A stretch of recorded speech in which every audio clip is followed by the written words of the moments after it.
उद्यमी की कहानी। एक समय की बात है, एक नगर में एक उद्यमी युवक रहता था। उसका नाम विक्रम था। विक्रम अपने मन में मार्केटिंग के सेक्टर में अपार सफलता प्राप्त करने का सपना पल रहा था।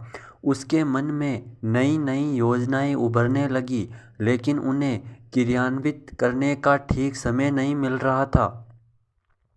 विक्रम के मन में एक आदर्श मार्केटिंग कंपनी की कल्पना थी। वे विश्वास रखता था कि यदि वे अच्छे उत्पाद और सेवाओं को प्रदान कर सके तो उसकी कंपनी शीघ्र ही मार्केट में प्रमुख हो सकती है। लेकिन विक्रम को समय नहीं मिल रहा था ताकि वे अपनी योजना को धीरे धीरे क्रियान्वित कर सके। अतः विक्रम ने तय किया कि वे धीरे धीरे अपने सपने को साकार करेगा। उसने अपनी कंपनी के लिए एक व्यापार योजना बनाई और उसे अपने दोस्तों और परिवार के सदस्यों के सामर्थ्य और सुझाव का उपयोग करके सुधारा। वे संगठन और स्वयं के साथ अपने काम पर ध्यान केंद्रित करने लगा। शुरुआत में विक्रम की कंपनी को संचालित करने में कठिनाइयां आई, लेकिन उन्होंने हार नहीं मानी और संघर्ष करते रहे। वे मार्केटिंग के लिए अपनी कुशलता का प्रयोग करता और नए नए ग्राहकों को आकर्षित करने का प्रयास करता रहा।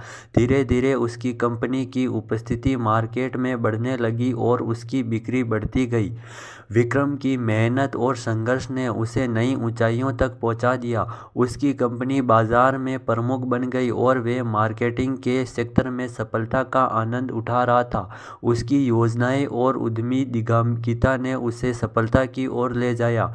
इस कहानी से हमें ये सीख मिलती है कि सफलता को हासिल करने के लिए हमें अपनी योजनाओं को धीरे धीरे क्रियान्वित करना चाहिए। कभी भी हमें सब कुछ एक बार में करने की जिद नहीं करनी चाहिए, बल्कि हमें धैर्य और इस्तेमाल व व्यवस्था से काम करना चाहिए।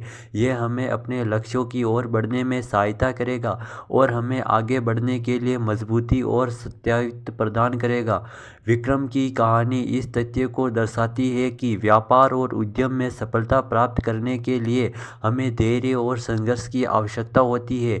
उद्यमी हमेशा अपने सपनों की प्राथमिकता को समझते हैं और सत्यायित्व के साथ अपने काम को अंजाम देते हैं। यही उन्हें सफलता की ऊंचाइयों तक ले जाता है। जय हिंद।